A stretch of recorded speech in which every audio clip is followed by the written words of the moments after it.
kemuliaan yang paling meriah. Lebih meriah bagi Yesus. Dia Tuhan, dia Raja, dia segalanya dalam hidup ini. Haleluya. Kami bangga punya Allah seperti Engkau yang kami panggil dalam nama Yesus. Engkau dahsyat, ajaib dan luar biasa. Engkau sangat hebat. Kami ada karena anugerah, kami ada karena kasih karunia-Mu. Terimalah segala pujian dan sembah kami menjadi dupa yang harum pada penciuman-Mu. Sekarang Tuhan berbicaralah kepada kami. Urapi hamba-Mu, urapi kami semua. Supaya kami menangkap firman, kami memahami kebenaran, kami menghidupinya. Dan kebenaran ini memerdekakan kami. Kami serahkan pemberitaan ini sepenuhnya dalam tuntunan Roh Kudus. Pertengahan ibadah sampai pada akhirnya juga kami serahkan dalam pimpinan Tuhan. Di dalam nama Yesus kami mengucap syukur. Yang siap terima firman Tuhan bersama katakan amin. Beri kemuliaan sekali lagi. Haleluya. Silakan duduk. Shalom. Selamat siang Bapak Ibu Saudara sekalian yang saya kasih dalam Tuhan Yesus. Berbahagialah orang yang lapar dan haus akan kebenaran, mereka yang akan dipuaskan. Berapa yang lapar dan haus akan kebenaran, engkau akan pulang dipuaskan oleh Tuhan. Amin. Ya, hidup ini adalah sebuah perjalanan panjang yang penuh dengan perjuangan. Yang setuju mantuk-mantuk gini ya. Iya, mantuk-mantuk. Iya, ada yang berjuang dalam ekonomi. Ini hari-hari yang sulit ya. Semua orang bilang ekonomi sulit, saudara. Semua orang bilang sedang mengalami resesi dan lain sebagainya. Tapi hari ini kita mau bangkitkan iman kita. Percaya firman bahwa singa muda boleh merana kelaparan. Orang yang mencari Tuhan tidak kekurangan sesuatu pun yang baik. Bilang amin, beri kemuliaan yang meriah bagi Tuhan. Ada yang sakit mungkin bergumul berjuang dengan sakit penyakit. Ada yang berjuang dalam hidup nikah. Ada yang berjuang dalam mendidik anak. Ada yang berjuang dalam pelayanan. Ada yang berjuang dalam berbagai macam hal. Hari ini kita belajar dari iman seorang perempuan pendarahan 12 tahun. Kita sudah tahu kisah ini, kita sudah hafal. Hari ini kita belajar lagi dan kita pulang dengan iman yang menghasilkan mujizat dalam kehidupan kita. Mari saya mau baca untuk saudara dalam Markus pasal yang kelima ayat 25 sampai dengan ayat yang ke-34. Itu tak bisa besar sedikitkah yang di situ? Tak bisa. Oke, saya baca dari kitab saya. Adalah di situ seorang perempuan yang sudah 12 tahun lamanya menderita pendarahan. Ia telah berulang-ulang diobati oleh berbagai tabib sehingga telah dihabiskannya semua yang ada padanya. Namun sama sekali tidak ada faedahnya. Malah sebaliknya keadaannya makin memburuk. Dia sudah mendengar berita-berita tentang Yesus, maka di tengah orang banyak itu yang mendekati Yesus dari belakang dan menjamah jubahnya. Sebab katanya asalku jamah saja jubahnya aku akan sembuh. Seketika itu juga berhentilah pendarahannya dan ia merasa bahwa badannya sudah sembuh dari penyakitnya. Pada ketika itu juga Yesus mengetahui bahwa ada tenaga yang keluar dari dirinya. Lalu ia berpaling di tengah orang banyak dan bertanya, siapa yang menjamah jubahku? Murid-muridnya menjawab, engkau melihat bagaimana orang-orang ini berdesak-desakan dekatmu dan engkau bertanya siapa menjamah aku? Lalu ia memandang sekelilingnya untuk melihat siapa yang telah melakukan hal itu. Perempuan itu yang menjadi takut dan gemetar ketika mengetahui apa yang telah terjadi atas dirinya. Tampil dan tersungkur di depan Yesus dan dengan tulus memberitahukan segala sesuatu kepadanya. Maka katanya kepada perempuan itu, hai anakku, imanmu telah menyelamatkan engkau. Pergilah dengan selamat dan sembuhlah dari penyakitmu. Bilang amin semuanya. Iya, kita belajar 4 hal saja. Berapa begini? Semua punya 4 kah? Tidak punya. Nah, kalau semua punya bikin 4 seperti saya. Yang masih ketinggalan di rumah pergi ambil. Yang pertama, iman perempuan ini. Dengarkan saya. Dia sudah menghabiskan seluruh hartanya. Pergi kepada berbagai tabib. Keadaannya semakin memburuk. Harta sudah ludes. Tapi dia dengar nama Yesus. Nah ini penting sekali. Kita semua di sini sudah dengar nama Yesus. Bilang amin. Bangkitkan iman kepada Yesus. Nah iman yang seperti apa? Perhatikan saya. Iman yang disertai dengan memperkatakan firman. Iman yang diperkatakan. Penting sekali saudara. Iman yang bisu tak menghasilkan mujizat. Alkitab mencatat kepada kita sekalian bahwa hati percaya dibenarkan, mulut mengaku diselamatkan. Hati mulut harus cocok. Kadang kita hati mulut tak cocok, ya banyak pura-puranya. Nah hari ini kita bertobat, ya. Ada juga pengakuan kita, pengakuan ganda. Dengan lidah kita memuji memuliakan Tuhan, tapi dengan lidah yang sama kita mengutuki manusia yang diciptakan menurut rupa Allah. Dengan lidah kita berkata berkat, Tapi dengan lidah yang sama kita berkata kutuk. Alkitab bilang hal ini tak boleh demikian terjadi. Pengakuan ganda, stop sama sekali. Kita hanya mengakui satu hal saja. Setuju dengan firman Tuhan, bilang amin. Yang lain tidak sama sekali. Saudara, Alkitab mencatat bahwa Musa mengutus 12 pengintai pergi melihat tanah perjanjian. Lalu pergi melihat yang sama. Mereka pulang terjadi 2 kelompok. Kelompok 10 orang, kelompok 2 orang. Kelompok 10 orang membawa kabar busuk. Mereka bilang, wow itu penduduk keturunan enak, tinggi besar kayak raksasa. Kami seperti belalang, kami tak mampu, kami tak bisa masuk tanah perjanjian itu. Yang 2, Yosua dan Kaleb, beda ucapannya. Dia berkata, kami akan memasuki tanah perjanjian. Karena yang menyertai mereka sudah meninggalkan mereka, tapi ada Tuhan yang menyertai kami. Dan Alkitab mencatat luar biasa di dalam Bilangan pasal yang ke-14 pada ayat yang ke-28. Bilangan pasal yang ke-14. Iya, kalau yang di papan itu bisa besar, masakan saya begini-begini. Enggak bagus. Bilangan 14 pada ayat yang ke-28. Demikian firman Tuhan. Katakanlah kepada mereka, demi aku yang hidup, demikianlah firman Tuhan, bahwasannya seperti yang kamu katakan di hadapanku, demikianlah akan kulakukan kepadamu. Bilang amin dulu. Mulai hari ini saudara pikir 1000 kali, omong 1 kali saja. Kok enggak bilang amin? Kita ini sudah omong 1000 belum pikir. Ya. Makanya begitu omong terjadi kerusuhan di sana, terjadi perdebatan di situ, terjadi kekacauan, terjadi macam-macam hal-hal yang buruk. Karena dia dipikir dulu omong. Hari ini kita bertobat. Lo kok enggak bilang amin? Enggak mau tobat. Tobat tiap-tiap hari, bilang amin. Dengan perkataan, Pemazmur Daud itu mengerti betul bahwa hidup dan mati dikuasai oleh lidah. Siapa suka menggemakan dia makan buahnya. Oleh sebab itu mari kita memperhatikan. Jangan, ya ini kebanyakan wanita ya, makhluk tukang omong. Iya betul, kalau pria itu penelitian mengatakan sehari bicara 7.000 kata puas ya. Kalau cewek enggak puas, 22.000 kata. Kalau belum dia masih cari mau omong apa lagi. Karena belum mencapai target.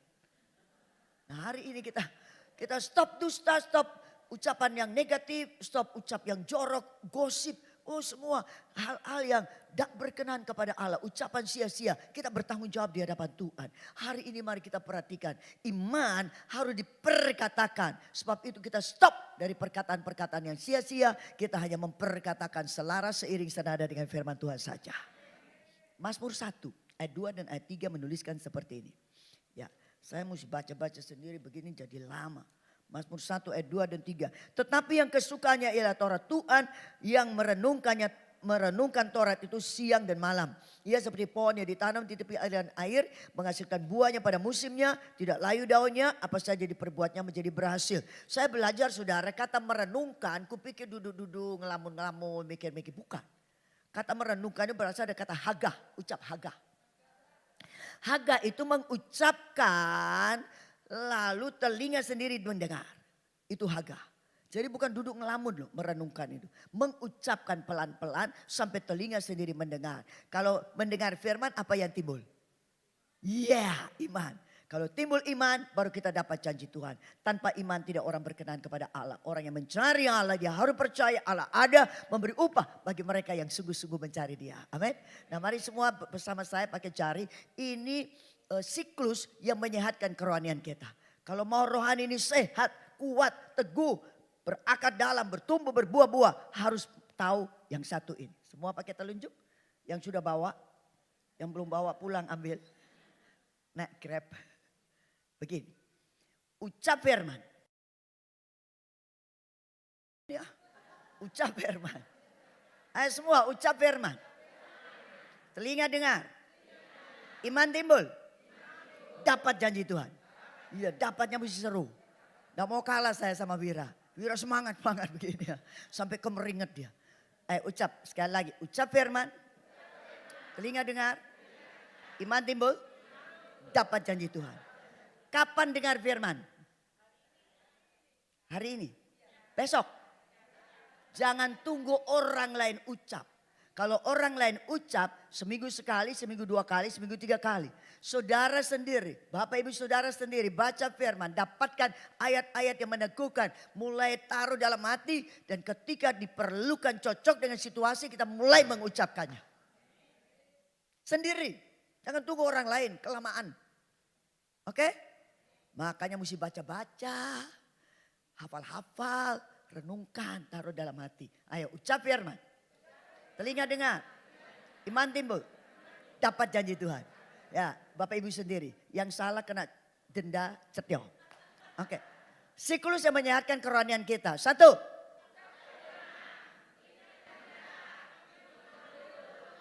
Iya, beri kemuliaan yang meriah bagi Tuhan. Jadi diperkatakan, bilang diperkatakan. Jangan bisu, saya punya keponakan bisu tuli, tunarungu sejak lahir. Tapi dia omong saja saudara. Orang mau ngerti, orang tak mau ngerti, omong saja. Nah kita yang bisa omong ini mari kita perkatakan firman. Yang sia-sia, yang dusta, yang bohong, yang gosip, yang fitnah, yang egois. Ucapan-ucapan yang tidak senonoh, stop. Bilang amin. Kita ucap cocok dengan firman. Tercipta di dalam kehidupan kita. Seperti yang dialami oleh Kaleb dan Yosua. Itu yang pertama. Sekarang yang kedua. Iman harus disertai dengan tindakan. Perempuan itu dia bilang begini. Asalku jamah saja jubahnya aku sembuh. Apakah dia diam di situ? Kalau Tuhan Yesus lewat ya lumayan ku jamah. Kalau tak lewat ya laki apes. Tidak begitu. Tidak begitu. Dia bertindak. Tubuhnya lemah. 12 tahun pendarahan dia pucat. Dia lemah. Dia bau anyir. Tapi dia berusaha. Mungkin ngesot, dia ngesot. Pokoknya berusaha. Nah, tubuh yang lemah diatasi dengan tekad yang bulat. Untuk datang pada Yesus. Yang lain, halangan yang lain. Orang banyak berdesak-desakan. Kalau jalan di tanah lapang lebih gampang, betul atau tidak? Tapi kalau di kerumunan banyak orang, mesti menyimak-nyimak orang. Dan dia dalam keadaan merangkak, ngesot, itu kesulitan. Tapi dia mengatasinya. Kesulitan yang lain apa? Tradisi ketika itu orang sakit pendarahan itu identik dengan orang kusta. Yang harus dibuang jauh keluar perkemahan. Tidak boleh ada dalam keramaian orang. Tapi lihat dia bisa mengatasi tradisi. Berapa banyak kita justru tunduk pada tradisi. Tradisi yang cocok dengan firman oke. Tapi kalau tradisi yang tak cocok dengan firman kita harus berani untuk mengatasinya. Bilang amin. Berani. Alkitab mencatat di dalam Yakobus pasal yang kedua. Saya baca Yakobus pasal yang kedua. Punya siapa itu? Saya kena denda cetyong. Yakobus pasal yang kedua. Saya membaca ayat yang ke-17, ayat 20, kemudian ayat yang ke-22. Yakobus 2 ayat 17. Demikian firman Tuhan.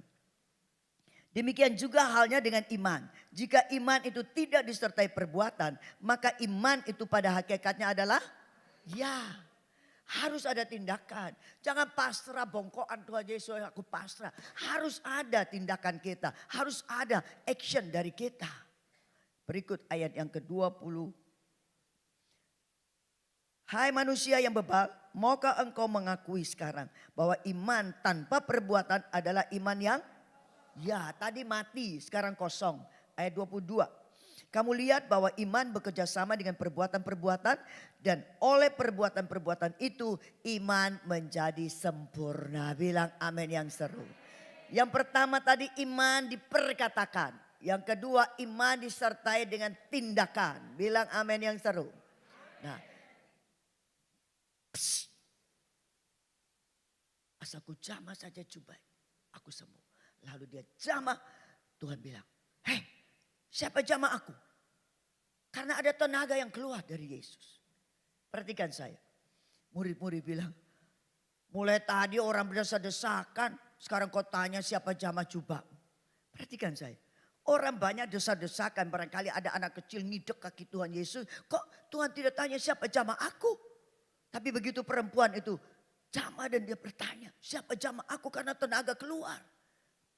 Pertanyaan saya, Apa bedanya orang berdesak-desakan dengan perempuan itu menjamah? Bedanya apa?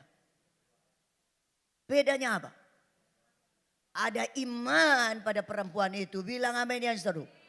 Tanpa iman tidak berkenan. Tanpa iman. Maaf kata saudara ya. Ibu-ibu, bapak-bapak datang banyak sekali pada pagi ini. Tapi maafkan saya. Coba evaluasi hidupmu. Apa aku hadir dengan iman kepada Yesus Kristus. Percaya bahwa aku sedang datang kepada Yesus dengan ibadah yang sungguh-sungguh dengan segenap hati. Roti makananku diberkati, air minumanku diberkati dan sakit penyakit dilalukan. Kalau sungguh-sungguh seperti itu beriman yang kau terima mujizat dari Tuhan. Kalau mau datang dalam ibadah, percaya 2-3 orang berkumpul berseru nama Yesus, dia ada. Kalau dia ada, dia lakukan sesuatu untuk kita. Harus datang dengan iman seperti itu. Amin. Engkau akan mengalami mujizat Tuhan. Iman yang disertai dengan memperkatakan, iman disertai dengan tindakan. Nah, ketika Yesus mencari, ayat bilang dalam Markus 5 tadi ayat 33. Perempuan itu tampil tersungkur di depan Yesus. Tadi dia menjamah dari belakang kan. Sekarang ketika Tuhan cari siapa menjamah aku, dia tampil. Tersungkur. Itulah sikap mengucap syukur kepada Tuhan. Berapa banyak kita sakit. Indonesia kita tidak percaya, maaf kata ya. Pineng. Mana lagi. Wah, cungkok. Lalu pulang kita bilang, wow hebat dan dokternya ciamik soro. Aduh rumah sakit itu alatnya sempurna. Saya tidak mengatakan itu salah. Tapi saya mau beritahu saudara. Semua cuma sarana. Hanya Yesus, Yehova, Rafa, Allah penyembuh bagi kita sekalian. Karena firman-Nya bilang oleh bila Tuhan Yesus segala sakit penyakit telah disembuhkan. Boleh dokternya ciamik. Alat-alat medis luar biasa. Tapi harus tahu bahwa sumber kesembuhan oleh bila Tuhan Yesus. Dan harus dia yang dipromosikan, yang diutamakan, yang dideklarasikan bahwa Allah Yehova Rafa penyembuh hidupku. Ucapan syukur. 10 orang kusta pergi kepada Yesus minta untuk ditahirkan. Betul? Tuhan bilang pergi tunjuk kepada para imam. Karena imam yang memeriksa mereka sudah tahir atau belum. Dalam perjalanan 10 orang ini semuanya jadi tahir. Betul atau tidak? Lalu berapa yang kembali? Siji. Ketika satu apa Tuhan bilang begini. Lumayan masih ada satu. Apa begitu? Enggak. Saya tiap kali baca itu sudah bergetar hati. Di mana yang 9 orang itu? Bukankah 10 orang semuanya telah disembuhkan? Tuhan cari di mana. Jangan sampai kita hadir dalam ibadah tanpa ucapan syukur dan kita adalah orang yang sedang dicari oleh Tuhan. Walaupun kita ada di sini, tapi tak ada ucapan syukur. Yang ada cuma mengeluh, menggerutu, menyalahkan Tuhan, menyalahkan orang-orang di sekitar kita. Tidak begitu. Kita tahu kita ada. Sebagaimana kita ada, itu karena anugerah Tuhan yang luar biasa dalam kehidupan kita. Ucapkan syukur. Masalah persoalan ya memang dunia tempatnya. Tapi kita perlu bersyukur. Tadi kita ada dalam kerajaan gelap. Sekarang ada dalam kerajaan terang. Kerajaan yang tidak tergoncangkan oleh apapun juga. Amin. Itulah Tuhan Yesus Kristus. Iman yang diperkatakan. Iman disertai tindakan. Iman yang disertai ucapan syukur. Sekarang yang keempat. Perempuan itu ketika tampil tersungkur. Dia memberitahukan apa yang terjadi dalam dirinya. Saya mau tanya saudara. Kira-kira ketika dia memberitahu pendarahanku stop. Apakah dia bisik-bisik atau dia pakai suara yang nyaring? Hah? Nonton sepak bola kalau gol aja kita lompat-lompat. Kalau yang laki-laki atau nyaring. Pasti. Dia bilang Yesus. Aku jamah jubah. Sekarang aku sembuh. Pendarahanku stop.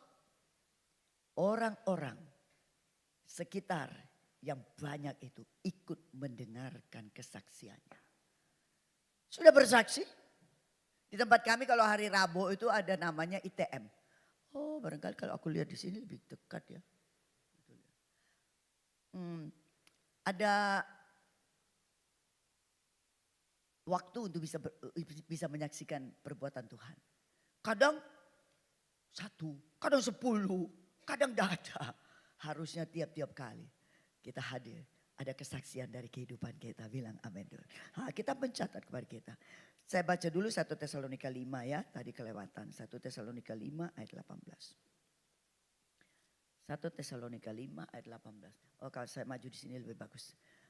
Mengucap syukurlah dalam segala hal sebab itulah yang dikehendaki Allah di dalam Kristus Yesus bagi kamu. Segala hal mengucap syukur. Apalagi kalau sudah mengalami pertolongan Tuhan harus ada ucapan syukur kepada Dia. Amin. Nah, sekarang yang keempat, iman yang disertai dengan kesaksian. Mazmur 105 pada ayat 1 dan ayat 2 dikatakan begini. Mazmur 105 ayat 1 dan 2. Bersyukurlah kepada Tuhan, serukanlah namanya, perkenalkanlah perbuatan-perbuatannya di antara bangsa-bangsa. Ayat 2. Bernyanyilah baginya, bermazmurlah baginya, percakapkanlah segala perbuatannya yang ajaib. Ibu-ibu kalau kongko-kongko, kumpul-kumpul, ngobrol-ngobrol. Percakapkan apa? Jangan gosip. Belum tentu kebenarannya kita sudah omong. Begitu diklarifikasi. Aku omong kah? Loh. Mari. Kalau duduk-duduk kongko-kongko omong-omong. Percakapkanlah perbuatan-perbuatan Tuhan yang ajaib dalam kehidupan kita. Bilang amin yang seru. Ya harus seperti itu. Saya tiap pagi walaupun saya berkata saya belum sempurna ya kita semua menuju ke sana. Saya bilang Tuhan awasi mulutku ini loh. Awasi mulutku. Berjagalah di pintu bibirku. Aku berdoa seperti pemazmur Daud berdoa. Tuhan suruh jadi satpam pakai gembok besar di situ. Sokrates itu ahli filsafat Yunani. Kalau ada orang mau bicara dengan dia bilang begini. Sok-sok si A membicarakan kamu. Sokrates bilang apa? Stop. Lewati dulu 3 saringan. Saringan yang pertama, apakah benar si A bicara tentang aku? Gak ngarang aku, tenang. Yang kedua saringannya, apakah yang diperkatakan si A itu sesuatu yang baik?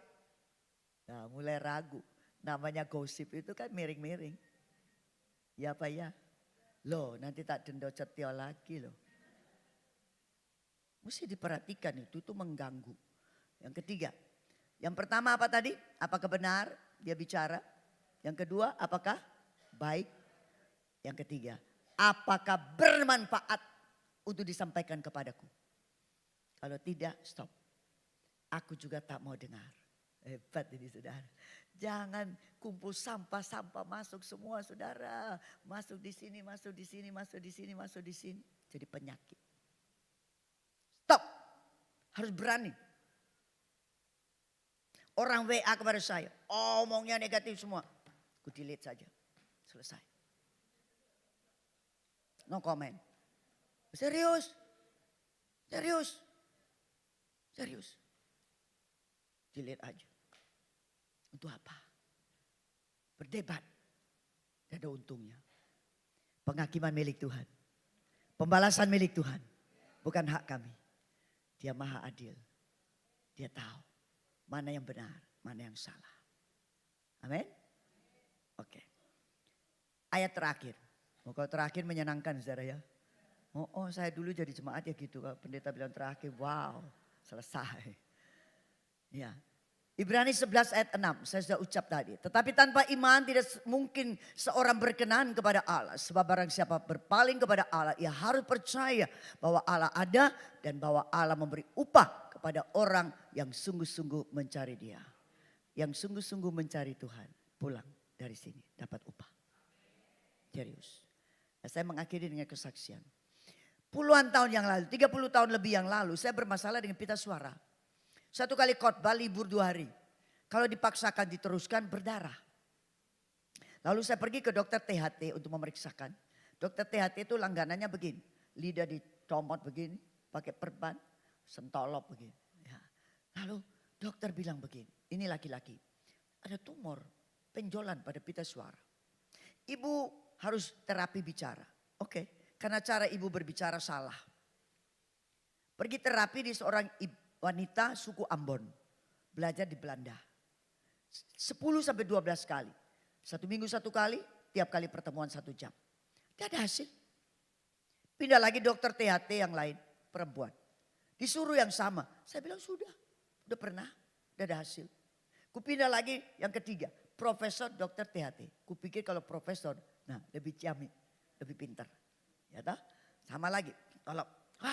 Ada tumor semakin besar. Profesi ibu apa? Ku jawab, Prof, profesiku tukang omong. Prof bilang, stop.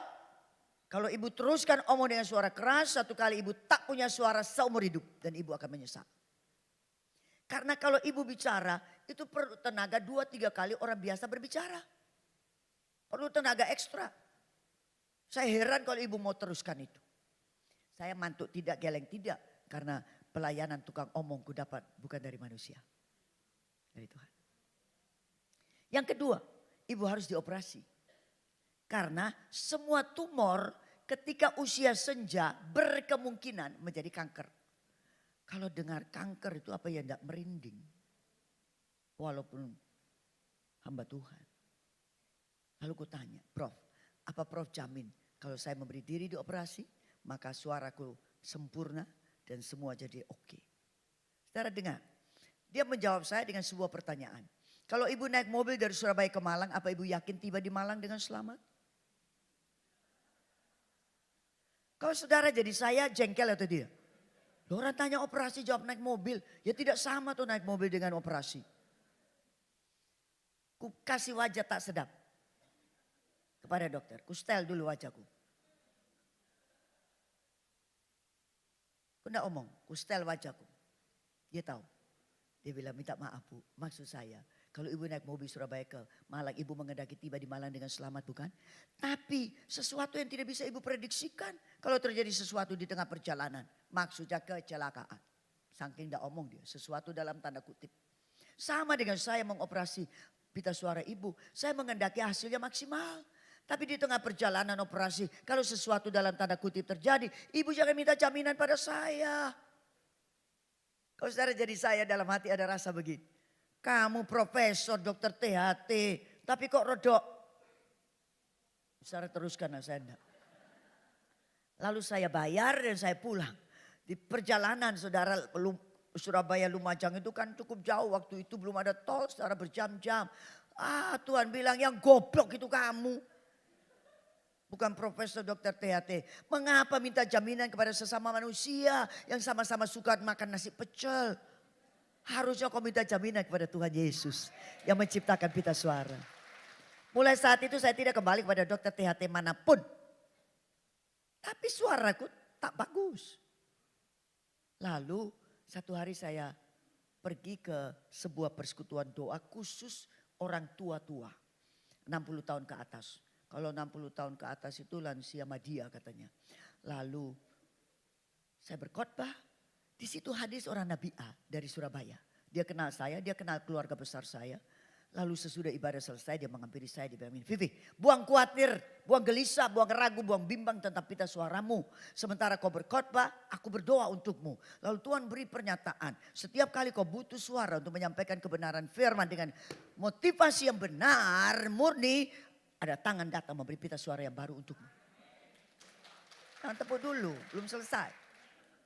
Lalu saya tidak didoakan. Maksudnya dengan tumpang tangan. Saya tidak dijamah. Saya tidak disuruh kok kasih keluar benjolan. Tidak. Hanya perkataan saja. Tangkap. Satu hari diundang KKR 2 hari di sebuah kota. Hari pertama dahsyat saudara, luar biasa, lantang sekali. Nah, pendeta itu yang mengundang saya itu punya masalah. Berkonsultasi sampai jam 1 malam. Ini kalau tambah malam kayak tambah ciut begitu. Jam 1 malam aku pergi tidur, saya diantar oleh seorang full timer. Kalau saya tunjuk begini dia tahu harus berdoa. Nah, orang kalau punya masalah doanya panjang atau pendek ya? Nah, aku juga mau panjang-panjang. Makanya Tuhan kasih masalah itu karena Tuhan mau bersekutu lama-lama dengan kita. Jadi saya duduk di pembaringan mau lama-lama dengan Tuhan.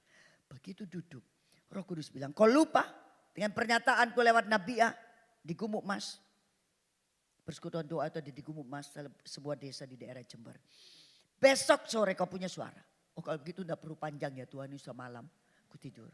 Besok pagi tak ada suara, besok siang tak ada suara. Biasanya kalau seperti ini aku minta pulang, cari pengganti. Tapi aku ingat firman, nanti sore aku punya suara. Jadi bicara pakai bahasa isyarat. Ketika saya duduk di situ, orang menyanyi, aku menyanyi loh saudara.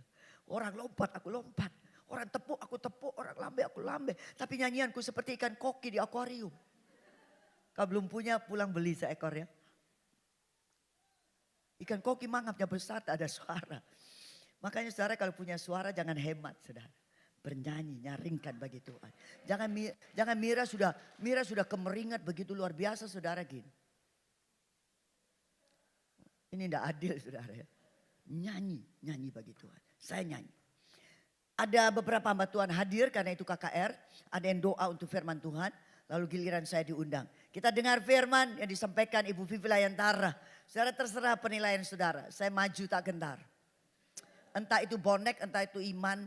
Terserah saudara. Pokoknya saya maju. Dan itu seumur hidup yang pertama kali aku maju ke mimbar tanpa suara. Hanya berpegang firman. Bahwa kalau butuh suara dengan motivasi yang benar, Tuhan beri. Saya bangkit, saya berjalan. Saya dapatkan mic. Kata yang pertama, Shalom. Saya juga kaget, suaraku banter. Banter sampai sekarang. Haleluya. Pertanyaan saya, seandainya saya cuma ucap di situ. Cuma ucap saja di situ. Bahwa ketika aku butuh suara, Tuhan beri. Tapi aku tidak bangkit datang ke sini. Saya mau tanya, saya masih ada sampai sekarang kan? Makanya perkatakan firman. Bertindak sesuai dengan yang kita katakan. Amin. Dan saya ucap syukur. Sekarang kadang tak ada suara. Tapi karena sudah punya pengalaman bersama Tuhan. Ada suara, tak ada suara, aku naik mobil dan aku berangkat dengan percaya bahwa Tuhan pasti berikan suara. Ucapkan syukur. Beritakan kepada semua orang tentang perbuatan Tuhan yang ajaib. Dan Tuhan permuliakan. Amin. Mari kita menghampiri Tuhan. Ayo kita menyanyi sebuah lagu. Saat ku tak melihat jalan, hatiku percaya. Belum lihat. Masih petang dedet. Duh, belum ada secerca pengharapan. Percaya. Mari bangkit berdiri bersama-sama. Saat ku tak melihat jalan, hatiku percaya. Haleluya. Saat ku tak angkat suaramu, sembah Tuhan. Katakan engkau dahsyat Tuhan, engkau ajaib Tuhan. Perbuatanmu besar, engkau tak ada bandingannya. Tak ada yang dapat disejajarkan denganmu. Engkau melebihi segalanya.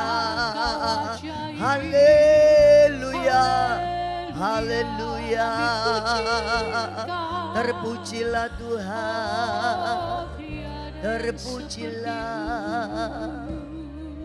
Haleluya. Bapa di surga, siang ini kami belajar firman. Roh Kudus tolong kami supaya kami tidak hanya menjadi pendengar yang baik. Tapi kami mau menjadi orang-orang yang mempraktekkan firman di dalam kehidupan kami. Dan kami mengalami betapa dahsyatnya kuasa-Mu dinyatakan dalam kehidupan kami. Kami mau belajar. Ketika kami sakit, kami mau ucap firman, oleh bilur-bilur Tuhan Yesus segala sakit penyakit telah disembuhkan. Ketika kami dalam kekurangan, kami pergi bekerja, tapi kami juga mau berkata bahwa Allahku akan memenuhi segala keperluanku dengan kekayaan kemuliaan. Ketika kami dalam pencobaan dan ujian, kami juga mau berkata bahwa pencobaan dan ujian adalah hal biasa. Hanya Yesus yang luar biasa. Pencobaan yang kami alami adalah pencobaan biasa dan Allah memberikan jalan keluar. Dan kami akan menang di atas segala-galanya. Terima kasih Bapa dalam surga. Dalam segala kesesakan kami akan berseru kepadamu. Dan kami percaya Engkau memberikan kelegaan kepada kami. Terima kasih Bapa di surga. Kami yang sakit jadi sembuh. Kami yang lemah jadi kuat. Kami yang putus asa dapat pengharapan. Kami yang jatuh diangkat. Kami yang terbelenggu dilepaskan. Kami yang berduka cita, kami pulang dengan sukacita yang daripada Tuhan. Terima kasih Bapa dalam surga. Peteraikan firman dalam hati kami. Dan biarlah kami memperkatakannya. Dan kami bertindak. Kami mensyukuri pertolongan Tuhan. Dan kami menyaksikan perbuatan-perbuatan Allah yang besar. Di dalam nama Yesus kami mengucap syukur dan berdoa. Haleluya. Yang diberkati bersama katakan amin. Beri kemuliaan yang meriah bagi Tuhan. Jangan duduk dulu. Siklus yang menyehatkan kerohanian kita. Ayo semua pakai telunjuk. Ayo. Yang salah kena denda cetil. Ayo. Siklus yang menyehatkan kerohanian. Mulai. 1.